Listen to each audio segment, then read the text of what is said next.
The question is, are you ready?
Throwdown Nation, we are live.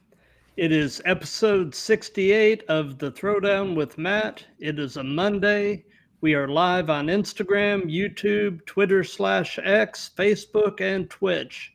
And tonight we are throwing down with an Atlanta, Georgia-based wrestler, Coyote Sandstorm. Coyote is another in the long line of WWA 4 talents that I've had on the show. And like I'm fond of saying on here, AR Fox has a lot to be proud of. How you doing tonight? I'm doing well. I'm a little sick, actually. Getting over a cold. But aren't we all? Got a job to do. Yeah. You know, the viruses and bacteria, they're much smaller here. You know, you can see them coming in the post-nuclear wasteland. They're deadly here. Yeah, for sure. So for those of you that are watching this live, if you have any questions or comments, throw them in the chat and we'll tackle them either as we go or do a short viewer Q&A session at the end. So we'll go ahead and get started with the first and most obvious question, Coyote, and that is, how long have you been wrestling? So it's kind of interesting. The first time I stepped in a ring was for a 2-week course in 2016. 2 years later, I saved up enough money to come back, and I was training for 6 months at that point. And then I took an extended hiatus for 6 years, and I returned 5 months ago yesterday. So. Nice. Yeah. So it's been sort of a segmented journey. Yeah. You know, life gets in the way. We all do what we can. Yeah, for a time I felt like the dream couldn't happen, but it's even harder not chasing the dream, you know? Absolutely. You know, you never want to go through life getting to a point where you wonder what if. Yeah, and I was starting to wonder. Absolutely. Had to come back. So has it been with WWA 4 the whole time? Yeah. From 2016, I showed up at the A4 and did my 2-week trial, and came back twice. Yeah, I mean, I love it there. Everyone's wonderful. Fox is incredible, genius. Yeah, I don't need to be anywhere else. If I go anywhere else, it'll be in addition to A4, you know. Absolutely. So when you showed up originally back in 2016, I don't know the full history. Was Fox there then? So my first day there was kind of funny and awkward because I walked in expecting to see Coach Hughes, and I walk in because the website hadn't updated yet, and I see AR Fox, and he's like, "Hey," I'm like, "Hi." He's like, "I'm the trainer here. Have you heard of me? I'm AR Fox." I'm like, "Nope." And we get to talking, and I tell him I'm a huge fan of Lucha Underground, and that's like really what like got me into pro wrestling. And he's like, oh, I'm a trios champion there. I'm like, but I thought I just watched season 2. No, he's not. But season 3 had filmed and not aired, Ah, and I was very gotcha. confused. Gotcha. Yeah, it's funny, I have only recently made my way down the Lucha Underground rabbit hole. I'm Mhm. actually in the middle of watching season 2 right now, Spoiler alert. and absolutely love it. It's so good. I mean, just they were really so ahead of their time, Mhm. and innovating all of the cinematic stuff, and just such a cool way of presenting wrestling. Yeah. Yeah, Um, it's nothing like anything I'd seen before. The telenovela style just like had my eyes glued. The in-ring was incredible. oh, for sure, for sure, Tragic that it ended as soon as it did. it is, it is. Although you still see some little snippets on MLW, and some little hints that who knows? I mean, Mhm. so speed round, Pete Dunne. I mean, Bruiserweight, phenomenal. The UK Classic or UK, that first UK tournament was like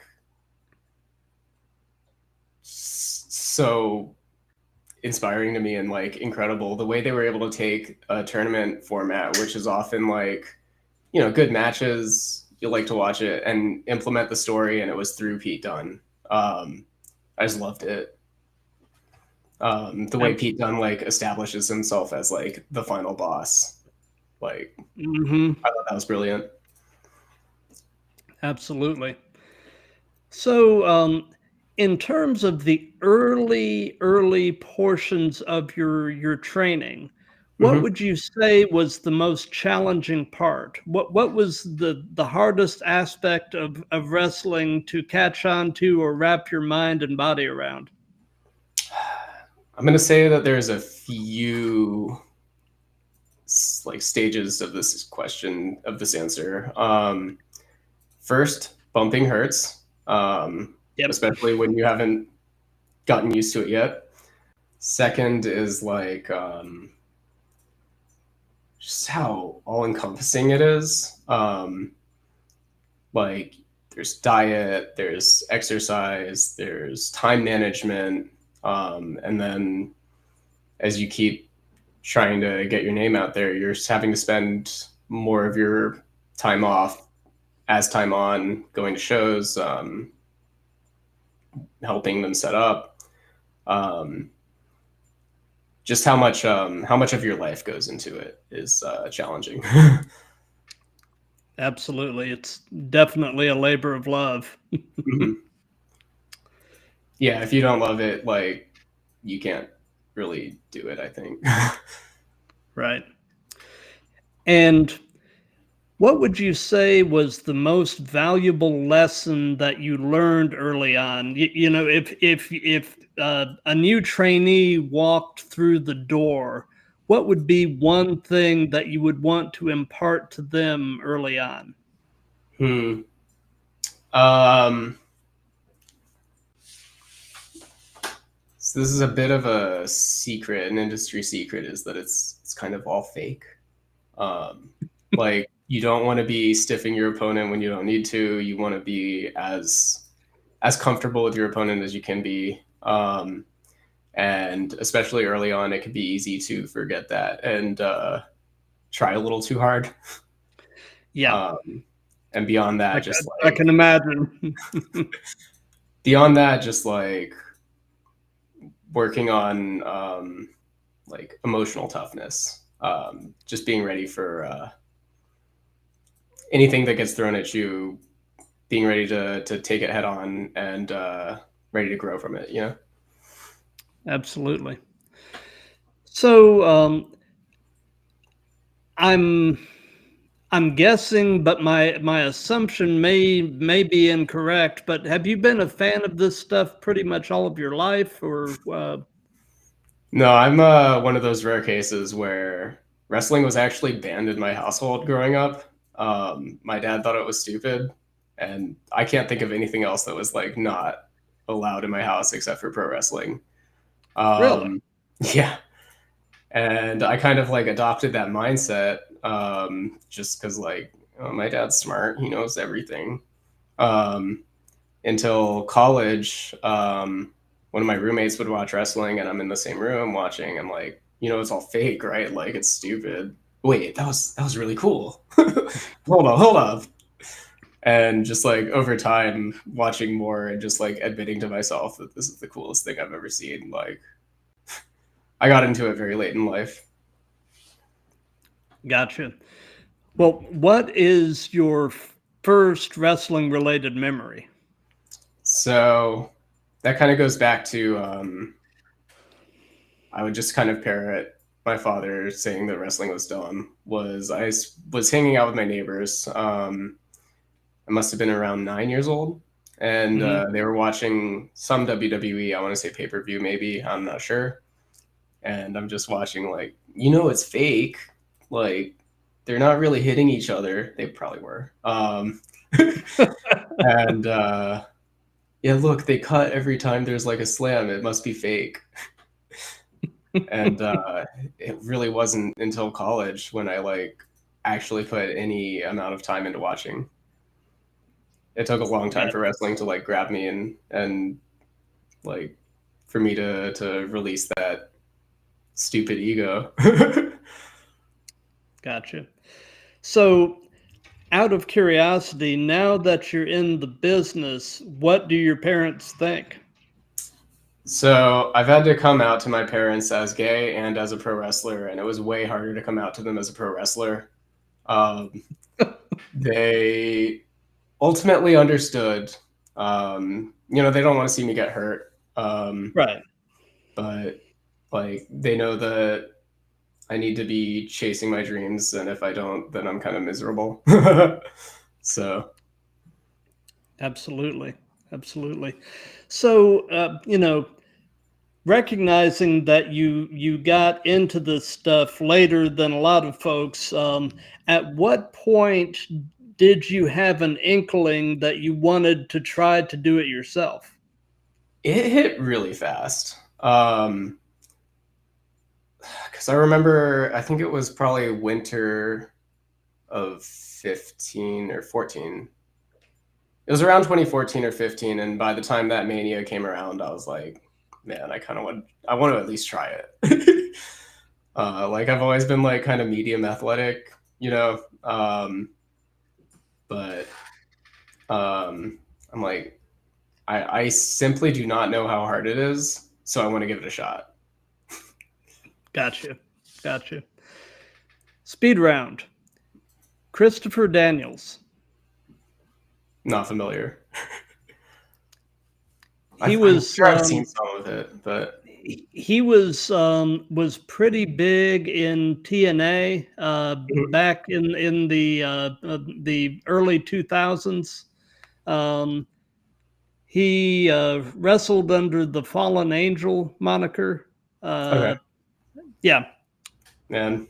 Yeah, I'm not as brushed up on my history as I should be, but we're getting there over time. Oh, absolutely. Um, so away from wrestling, what are some of your other hobbies and interests? Um, I have like a crippling video game addiction. Uh, I play a lot of video games, and I'm looking forward to incorporating that into Sandstorm storyline someday. Um, Well, that's cool. I also love karaoke. Um, what else? I mean, it's mostly a lot of my free time is spent gaming, and I try to go to karaoke whenever I can. Very cool. So are since we're kind of on a pop culture-ish sort of thread right now, are you watching or listening to anything cool right now? See, most of my watching time is on wrestling these days. And then listening, I just got into LS Dunes recently. They're like a new emo supergroup. They opened for Rise Against at the concert I went to a couple months ago, and I've just been like binging that album on loop. And their second album comes out at the end of this month, so I'm looking forward to that. Oh, cool. Yeah, looking forward. So I know that, the dream is to get to a point where wrestling basically pays the bills. Mhm. But I'm presuming that at this point you have a day job. Yeah. What, just in general terms, what is your day job? So I'm an independent contractor doing film lighting. So film, TV, commercials, mostly commercials lately. I'll get called for a gig and take that day and do lighting. Pays Oh, the that's bills pretty cool. good. Yeah, it's not a That's bad way to cool. make a living. No, not at all. Not at all. That actually sounds pretty interesting. Yeah.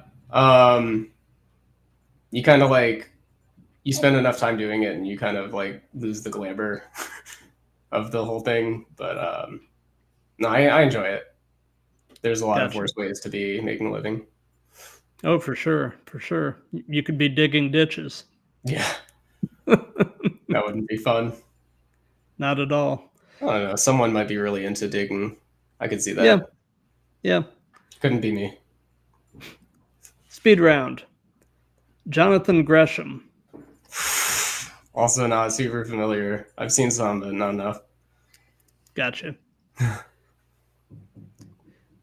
So, you had mentioned before we went on the air that your hometown is in Northern Virginia. Yeah. What is your favorite thing about your hometown? I mean, it's nice to visit my parents there. Uh, it's Springfield, Virginia. It's not like a super fun place. It's just like a suburb of DC. Hmm. Um, so, um, no, I was kind of happy enough to leave. I liked everyone I met there, but it's kind of a boring place. Gotcha. Well, what is your favorite thing about Atlanta? I like how lively it is. You just wherever you're going, you're seeing interesting sights on the way, and there's always something happening for anyone who wants to do whatever. Um, I really like the four. Hmm. So So they say that the best wrestling personas are essentially yourself turned up to 11. So tell me about in-ring Coyote and kind of compare and contrast him with everyday you, and tell me a bit about how you came up with the idea and the persona and all that. okay. Um, so I'll start with how I came up with it. When I'm formulating the character, I was really into the Walking Dead comics, Hmm. and I was like interested in doing something in that post-apocalyptic sort of sphere.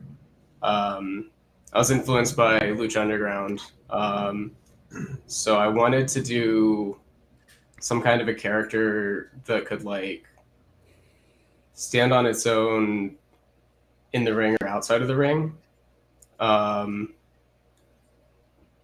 Now, in terms of who the character is, um, I do think that there's like a lot of overlap between who I am as a person and who Coyote is. We're both like kind of awkward. We both kind of see ourselves as an outsider in wrestling. Coyote came from a different dimension entirely, and like is kind of trying to navigate that social circumstance, not knowing so much about modern society. Um, I feel that I don't really fit a typical pro wrestler history. And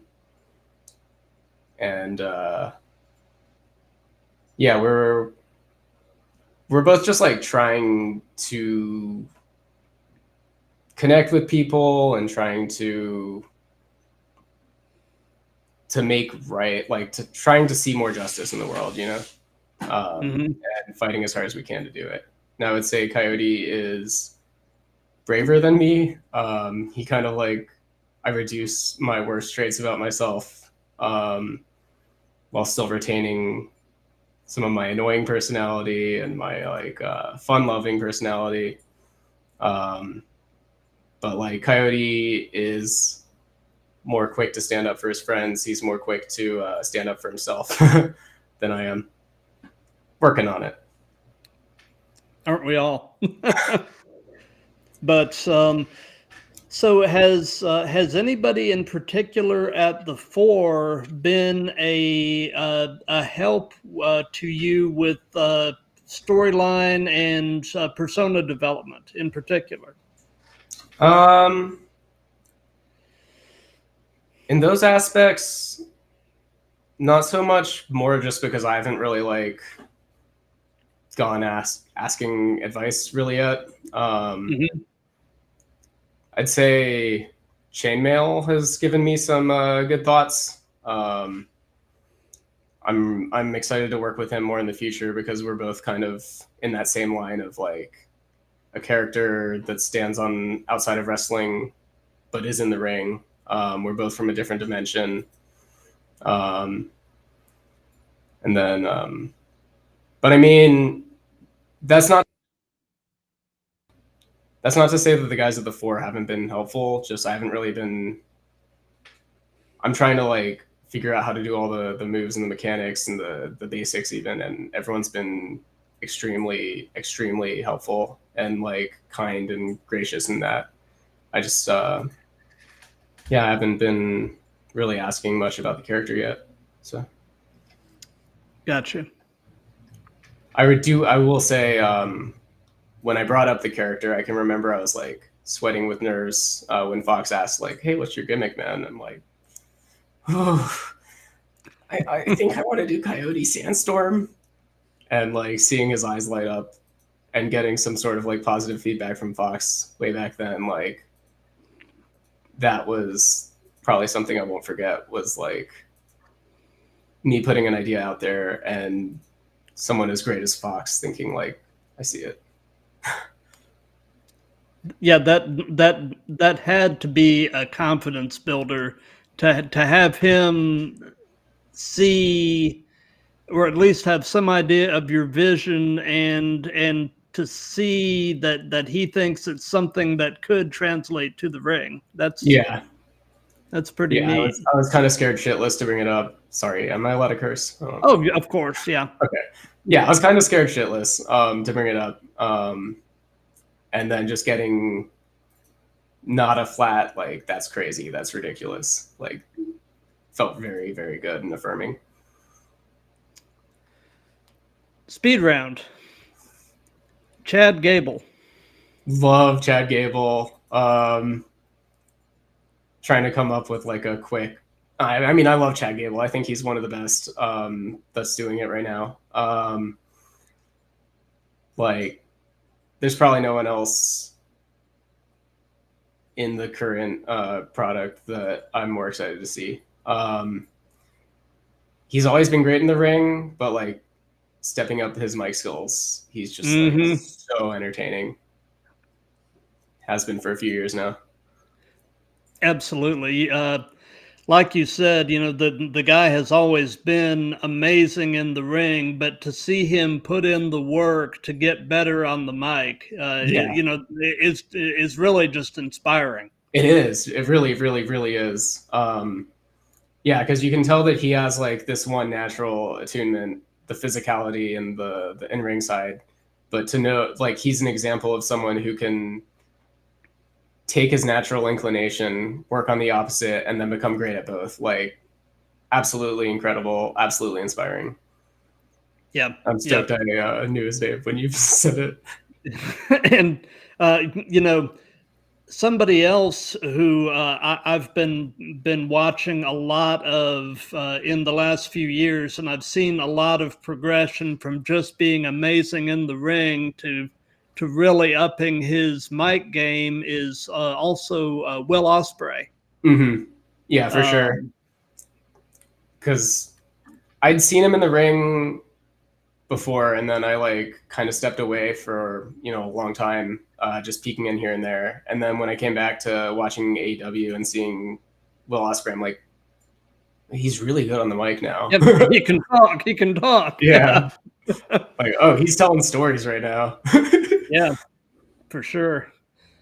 So tell us about your very first match. What was it like? How did it go? What were your thoughts going into it? Your thoughts coming out of it? All of that. So this was over 6 years ago now. I'm gonna remember as much as I can. Triple threat, Coyote Sandstorm, Mason Tyler, and the captain Sean Dean. And I remember when we're calling it, I remember mostly it's them telling me what's going on. I'm like, cool. Yeah, I don't know what I'm doing yet. Sounds good to me. They did put me over. I got to win my debut. That's nice. Yeah. And it was an honor to be in the ring with Sean Dean, who's gone on to become like a pretty big name.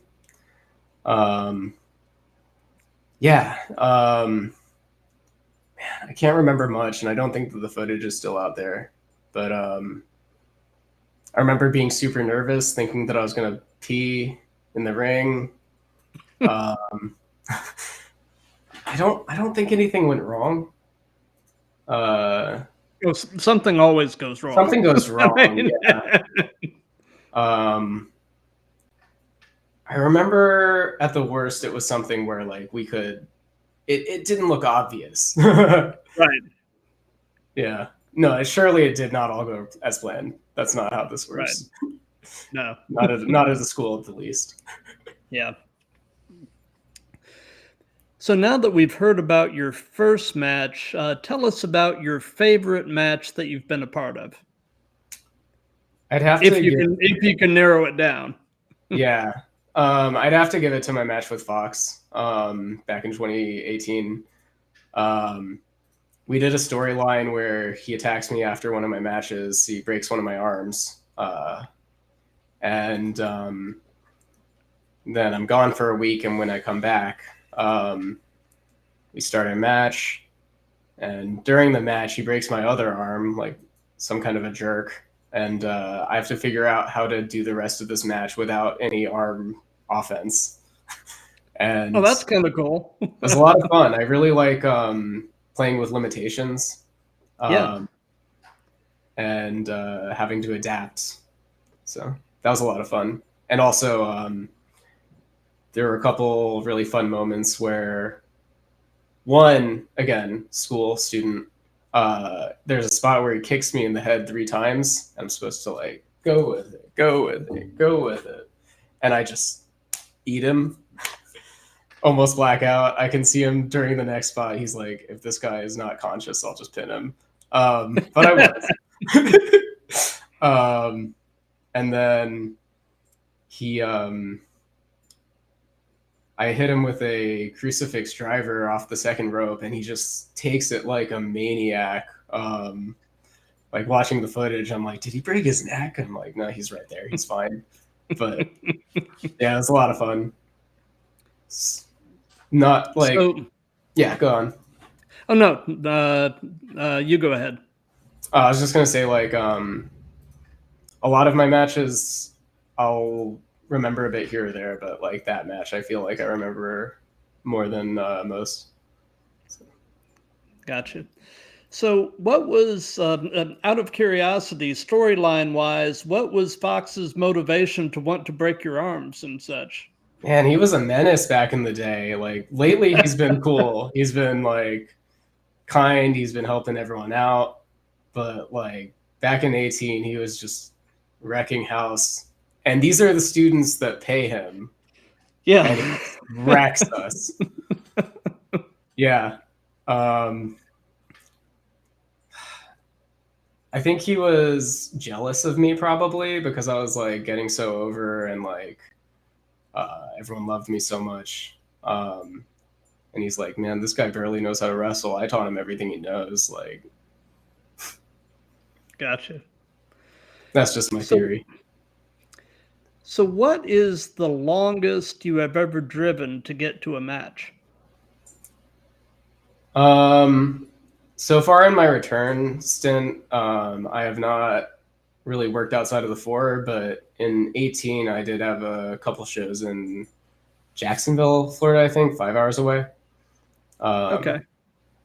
So it's, yeah, I mean, 5 hours. And I know everybody has them, but what is your biggest in-ring pet peeve? Um, I would say it's a combination of two things that are two sides of the same coin. Is because I'm like such a gentle spirit, people I think assume that I can't handle like any level of stiffness. So like if someone hits me with a strike and it doesn't look at least convincing because they're trying not to hurt me, like no, just either hit me or at least make it look real. Like, and then on the other side, if someone stiffs me too hard, like that's annoying. Gotcha. So I want that Goldilocks just right. Yeah. Yeah, you got to find the sweet spot. Mm. Speed round. Jack Perry. Jack Perry. I mean, the Jungle Boy is what I remember most. I'm not huge on him. He can go, but I feel maybe I don't get what Scapegoat is all about. Yeah, I'll agree with you. I've had trouble really buying into him being a heel. uh, like I feel like he's close, but like I'm just not like there yet with him. Better than me, but Yeah. So, knowing that there are two main ways to prepare for a match, either working it out with your opponent in the back or calling it in the ring or kind of having a hybrid of both. Do you have a preference? I'm not. Yeah, I mean, ultimately, I prefer calling more than less. I'm not really at a point yet where I'm the most comfortable with improv. Um, Hmm. I can't call a match on the fly. Obviously, like there's an element of, yeah, I mean, yeah, just beat me up for a while. We'll figure it out. Yeah, I'll go with it. But I'm kind of relying on the more experienced partner. I do look Gotcha. forward to getting to a point where I can, and I'd love to call a whole match on the fly. It sounds so fun, but Oh, I'm not no there doubt, yet. no doubt. Yeah. So, I don't think this necessarily applies to you at this point, but I'll go ahead and ask it anyway. And that is, if you were working in other countries or cultures, how do you think you would handle language barriers when interacting with fans or other talent? Yeah, I mean, that has not been relevant to me yet. Um, um, yeah, I don't know. That's pretty scary. But I look forward to the day that I have to rise to that challenge. You know, I've asked that to some of my other guests, and the prevailing sentiment has really been that wrestling is kind of a universal language. So I mean, Yeah, to some extent, especially working with the other talent, you can kind of pantomime kind of what's going yeah, on, and they'll probably understand what you're meaning. yeah. So I agree with that. I think I'd have less trouble in the ring compared to navigating the area because I'm so bad with directions. I like gotcha. I get lost easily, and to not have English to fall back on in that situation is kind of scary. Absolutely. So, if you could only be one, would you rather be great in the ring or great on the mic? You know, you want to be great at both, ultimately. But like, if I had to choose one, I feel pretty comfortable saying that it's the mic. For what I'm trying to do with wrestling, which is like storytelling and creating like a character in a world, like I think that being great on the mic would get me there more so than being great in the ring. I really want to be at least good at both someday, you know? Right, of course. But yeah, I mean, I agree. I think for what you're trying to accomplish, creating and telling the story of the Coyote verse, you would definitely be more of a verbal character. Yeah. That said, I do think that there's a level of like in-ring storytelling that like I want to be great at that in-ring aspect is like I want to be able to translate my character in the ring during the match, even without talking. And it's still going to take some work, but like that's what I've got my eye on. Absolutely. So, what has been your most unusual encounter with a fan?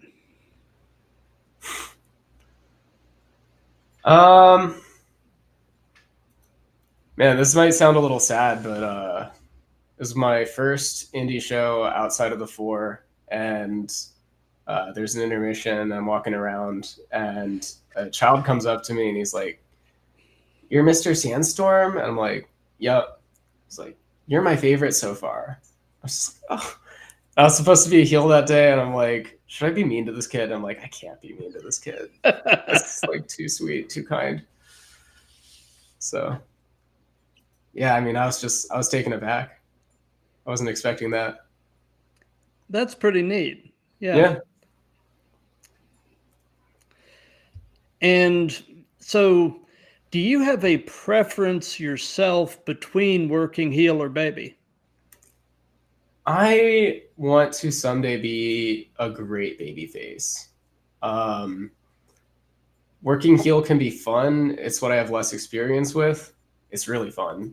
But I have like a fascination with like great baby faces because I feel like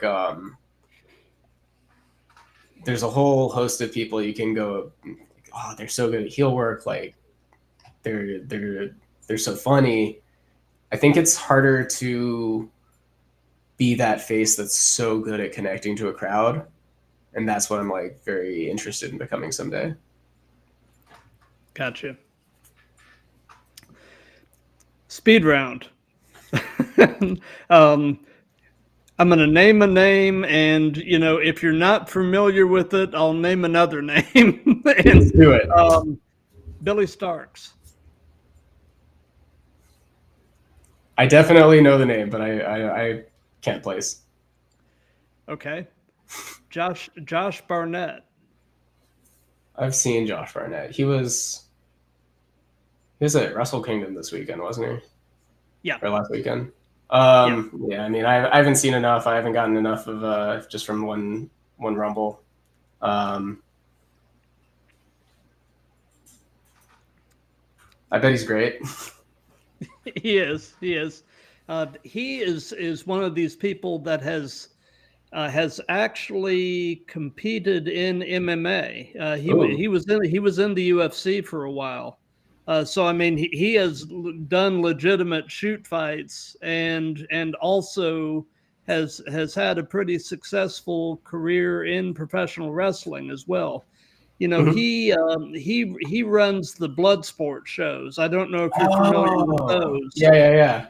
Yeah, but yeah, I've always been a big fan of his, just knowing that he's actually the real deal in terms Mhm. of being a legit fighter as well as being able to do the professional wrestling side of it. I just think that's pretty amazing. It's awesome. Yeah. Um,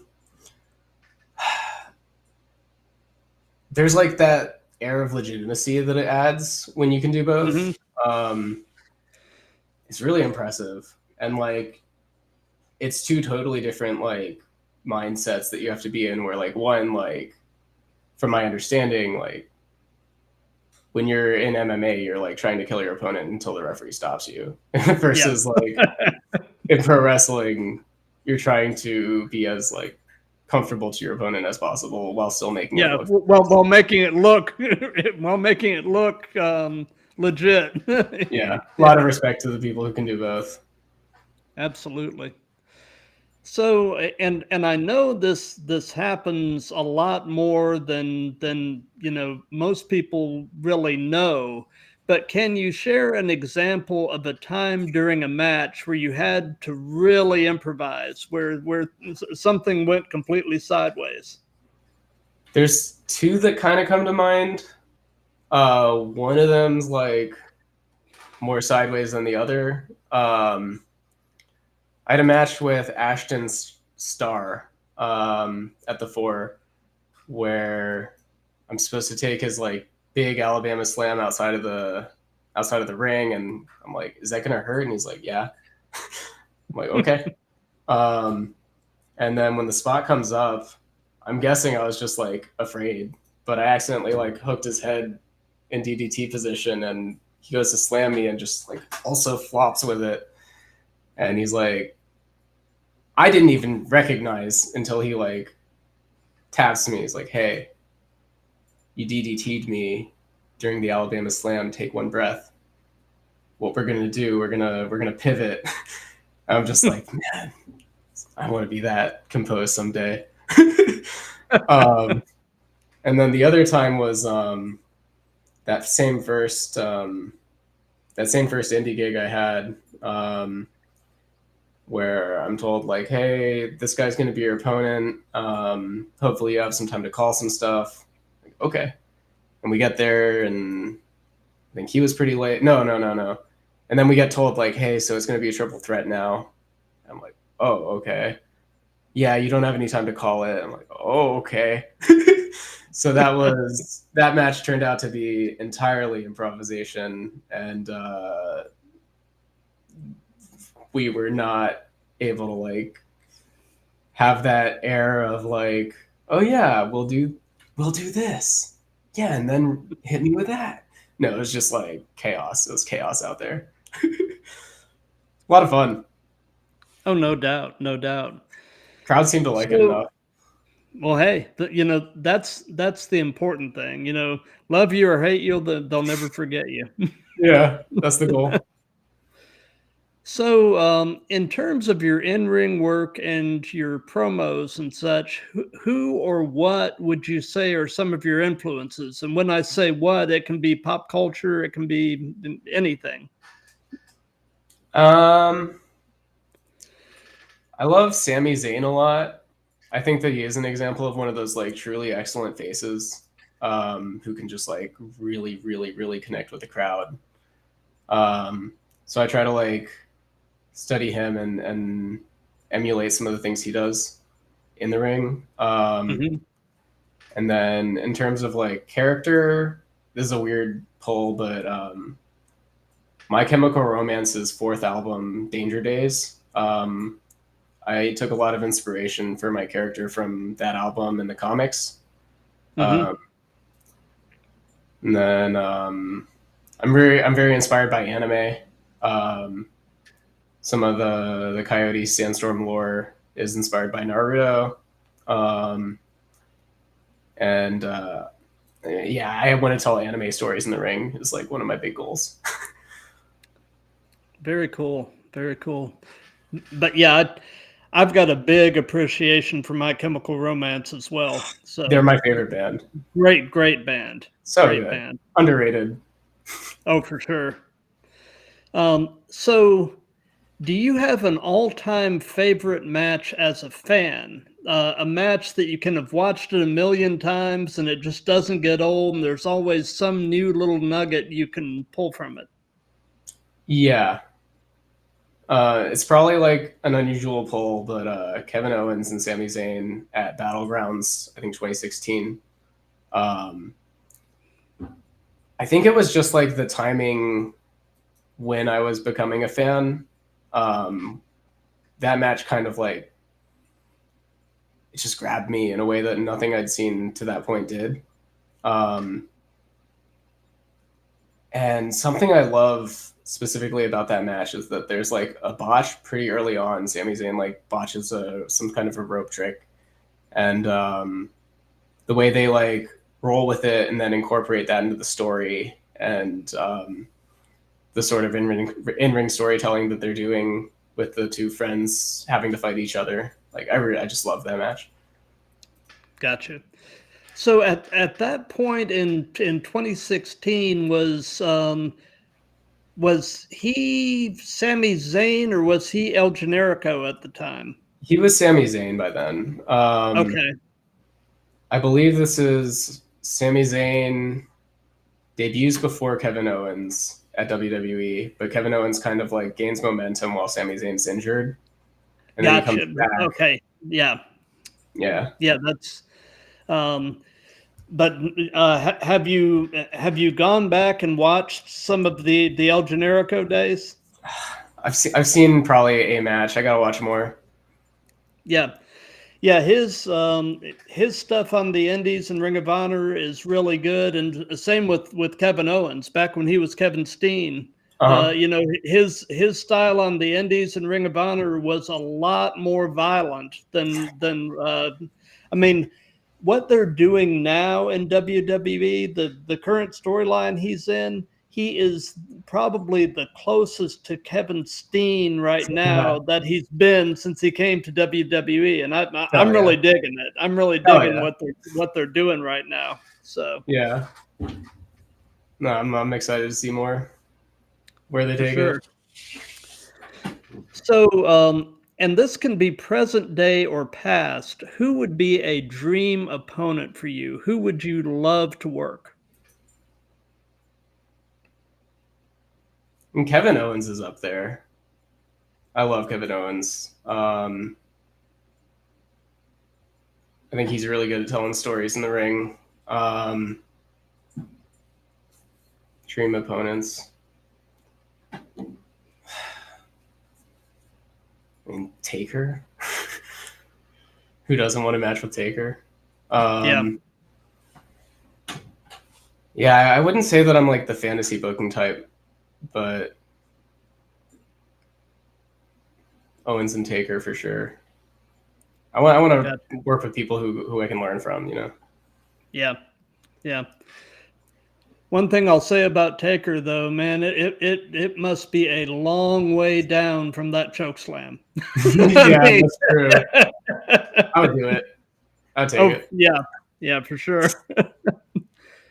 So, what is your favorite move? Is there a move that you just really enjoy doing? And on the flip side of that, is there a move that you won't do or you would at least rather not do? And that can be giving or taking.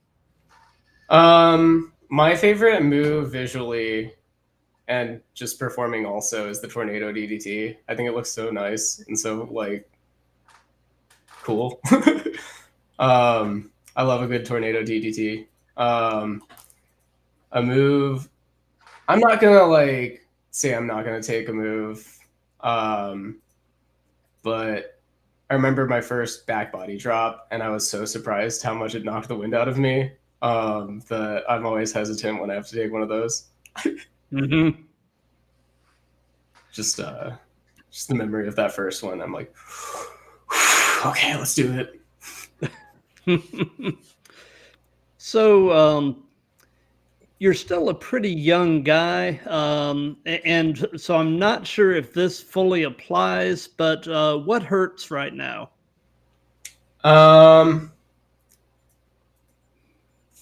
Fortunately, the thing that's bothering me the most is from working out. My legs are very sore right now from squats a few days ago.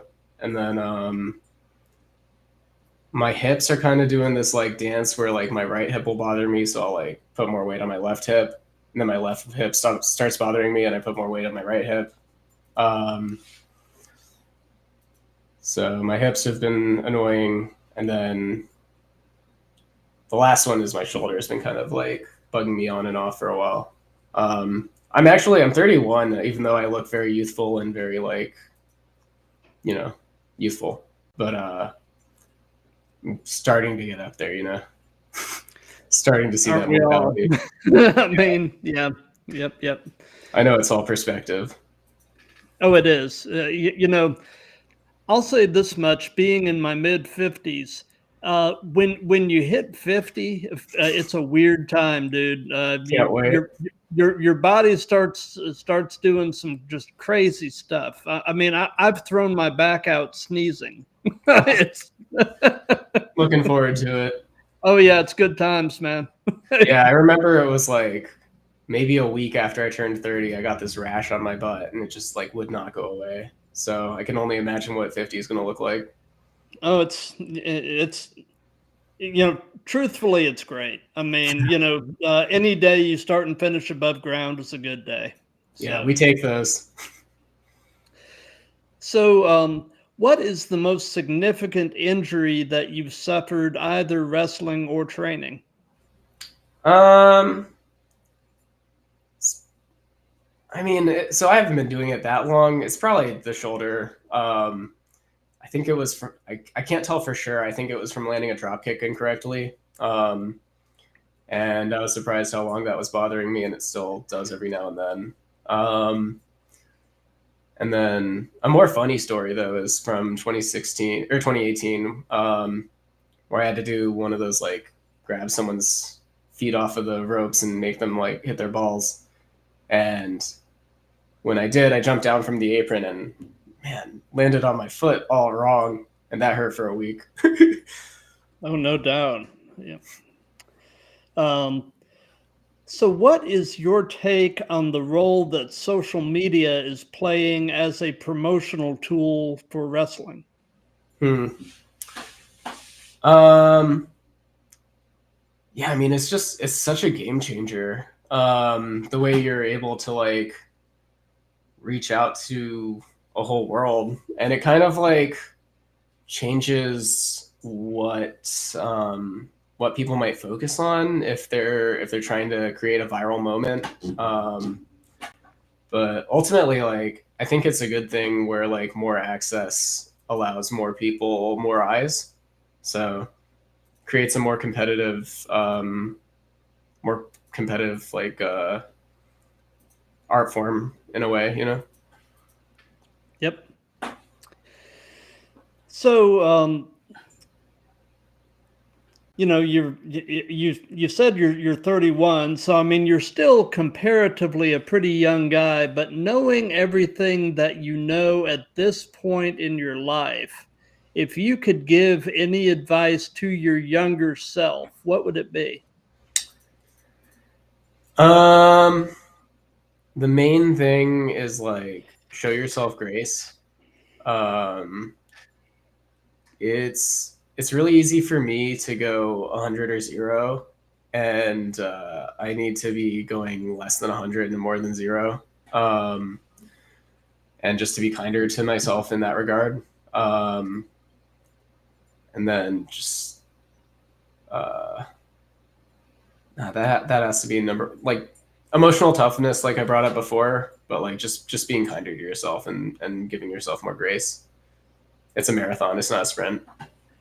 Oh, for sure. And and that's true in anything you do in life. Yeah. Cut yourself some slack. Yeah, for sure. Because like, I mean, even for that go-getter type, like if you're not cutting yourself some slack, you're just like hurtling to more problems. Like, just be kind to yourself. Be kind to yourself, be kind to others. So, do you have any pre-show traditions? Any things that you try to do consistently before you go through the curtain? Um, I'm often I'm often like between trying to calm down and like ease my nerves and also trying to amp up and get the energy going. So what I try to do is like take some deep breaths, calm down, and then jump and jump and jump right before I go out. And then very important to me is proper pee timing, because I want to pee soon enough before I go out that I won't have to pee again before I get in the ring, but with enough time that I can like focus on the match. So I'm still trying to master that art, but good pee timing is I'm seeing it's a key. Absolutely. So something that we've done in all of these that's just been kind of fun is we have let the current guest pose a question for the next guest. So my previous guest was another Georgia-based wrestler, Chris Del Rey, and his question is, "What is your end game in wrestling? What is your goal That's a uh, good question. for the game, so to speak?" Yeah. Um, I mean, if I could see myself like anywhere dream scenario, I'd love to be working at the WWE, either in NXT or in the main roster. I try to set goals for myself that lead toward the end game. So like right now, my goal is to put on memorable matches. Um, but yeah, I'd love to see myself working at WWE. Even it's a tough one, but I'd love to see it. Yeah, I just want to tell memorable stories ultimately. Well, if you can tell memorable stories and come up with a compelling character, and it sounds like you're scoring on both fronts, I think you've got a bright future. Oh, I appreciate that. I'm gonna do my best to make my future, happen. So, since this is part of a series, is there a question that you would like to pose to the next guest? Um, yeah. Okay. What is it about wrestling that grabs you? Like, is it the narrative? Is it the moves? Is it the characters? The energy? You know, what aspect of wrestling do you love? I like that. How would you answer that? Um, oh man, it's a lot harder when I'm having to answer. uh, Definitely somewhere between the narrative and the. Okay. What I love the most about wrestling is almost the absurdity of it all.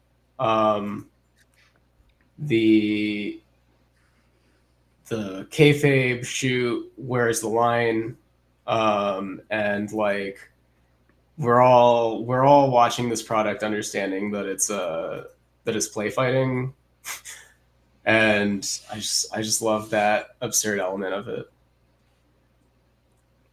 Gotcha. So we're pretty much at the end of things. So do you have any upcoming shows or anything at all that you'd like to give some hype to? Yeah. So I'm at the WWA 4 almost every Thursday. They have a free show open to the public. I'm not sure that I'm going to be there this week, but I'm there most weeks. I know I have a show coming up in March, but I don't think I have the venue yet, so I can't really. I don't have the best promotional abilities right now for that one. But if you follow my Instagram and my Twitter, which I have to be more active on. I'll be sure to update on any upcoming shows there. But yeah, I can't recommend checking out a show at the Four enough. Like it's so fun. It's the true indie spirit there. For sure. You know, one of these Thursdays, I'm going to try to make it out for a Thursday show. Oh, you're a legend already. Like we can't wait. Well, I'm definitely looking forward to coming out and seeing a show and actually meeting some of you guys in person too. Oh yeah. Like I said, I've really had a good time, you know, talking to virtually everybody from the Four that I've talked to. It's just been great. So it's definitely been a lot of fun and something I just feel very blessed to have gotten to do.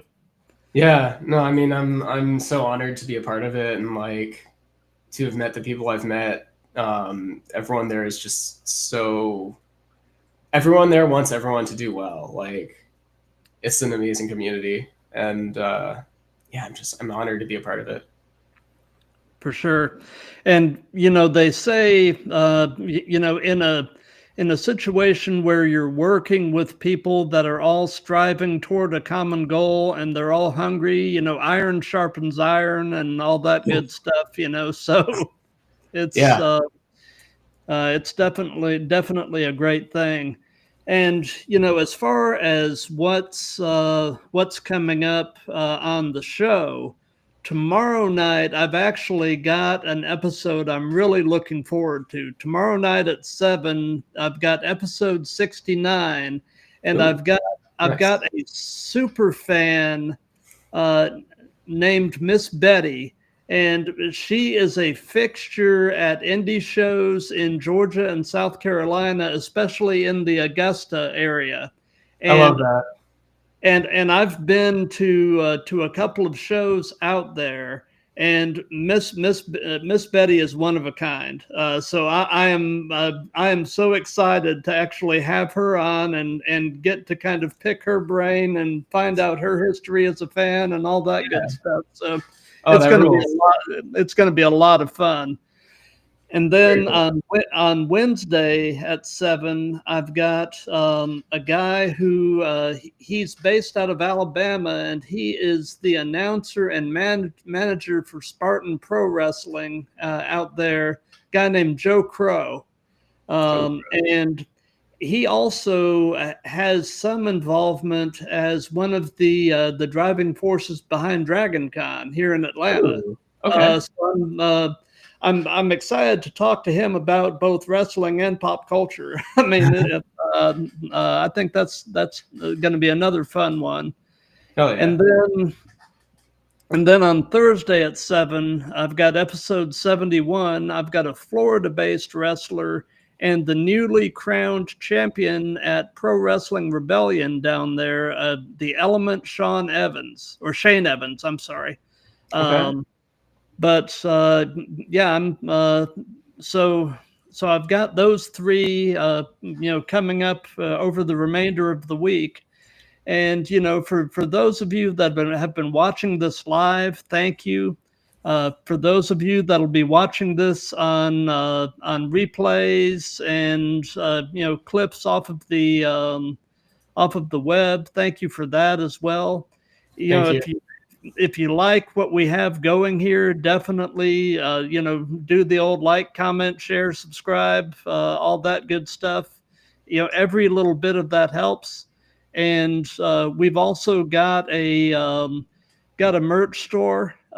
We've got some T-shirts, mugs, mouse pads, all that good stuff. And I've got a QR code there that'll take you right to the merch store. And I want to definitely thank you, Coyote. This has been great. You've been a very entertaining guest, and like I said, I think you've got a really bright future in the business. I appreciate that very much, and thank you so much for having me. It's great any opportunity I have to tell my story and you know, just talk about wrestling, and Oh, for I really sure, appreciate you. for sure.